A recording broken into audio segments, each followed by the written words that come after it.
Hi everyone, I hope you're all staying safe and healthy during this difficult time. In this presentation, I'll be talking about Vygotsky and his social cultural theory presented by Dr. Dyer and myself. First, we're going to start with some history about Lev Vygotsky.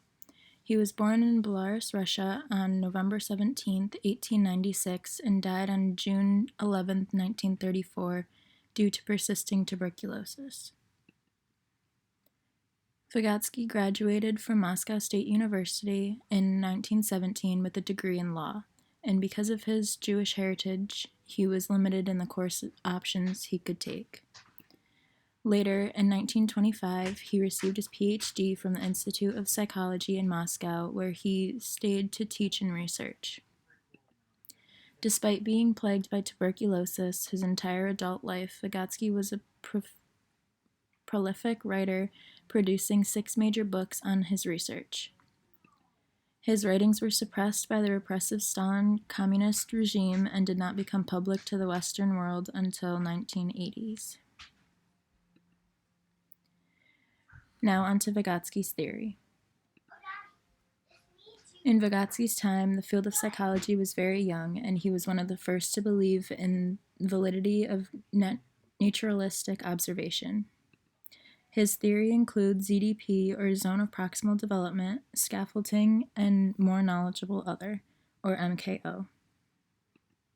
It also touches on cultural tools, symbols, and language, as well as the role of inner speech or intrapersonal speech, which we'll elaborate on later slides.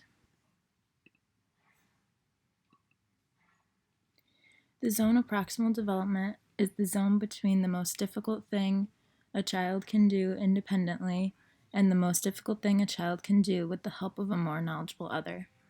What the child can do today will become what he or she can do alone tomorrow.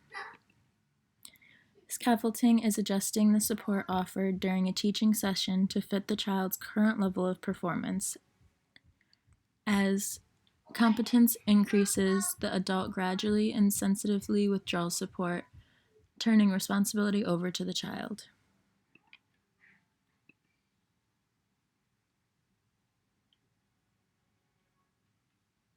Where Piaget believed that development always precedes learning, Vygotsky believed that learning leads to or is in tandem with development. On this slide, you will see the zone of proximal development theory. In the innermost circle is what the learner can do unaided, their actual developmental level, where the middle circle represents the ZPD, the zone the learner can do without guidance, or with guidance. That zone is supported by the MKO, a person who has a better understanding or ability when the learner is able to help. The outermost circle is what the learner cannot do yet, even with help. Overall, the ZDP theory is the range of tasks too difficult to do alone, but can be done with the help of a more skilled partner. Next, we will discuss cultural tools and symbols. Tool use is the ability to use some part of the environment to solve a problem, language being the most important tool. Speech use is the symbols and signs humans use to communicate with others about ideas, objects, and events in the world.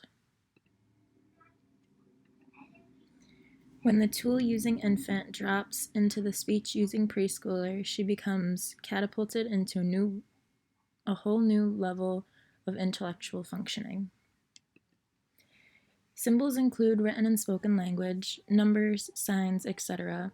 They, 1, serve as carriers of meaning and sociocultural patterns. 2, assist individuals to master complex cognitive functions that are not fully developed prior to adolescence. The role of speech. Vygotsky emphasized that interrelationship of language and thought. Language, both silent inner speech and oral language, is inextricably linked to the development of mental concepts and cognitive awareness. Inner speech is where the child/adult thinking out loud and talks to themselves through a task. This speech then Yeah. Internalizes and becomes thought. Piaget called inner speech egocentric speech and believed it eventually disappears. Implications for teaching young children. The ZDP is an incredibly important concept in early childhood education. Children need discovery-based hands-on learning, direct instruction, and guidance from the MKO. The role of the teacher becomes important and multidimensional, being that they are a co-constructor of knowledge, an MKO, assessor of each child's developmental level, designer of the learning environment, just to name a few. Children should be assessed at both their developmental level, what they can do now, and their ZDP, what they can do with help. And finally, scaffolding is where the child requires that the teacher first identify the child's developmental level in each skill across all domains, physical, emotional, social, cognitive, and language, and then construct activities to scaffold from the lower level of the ZDP to higher level.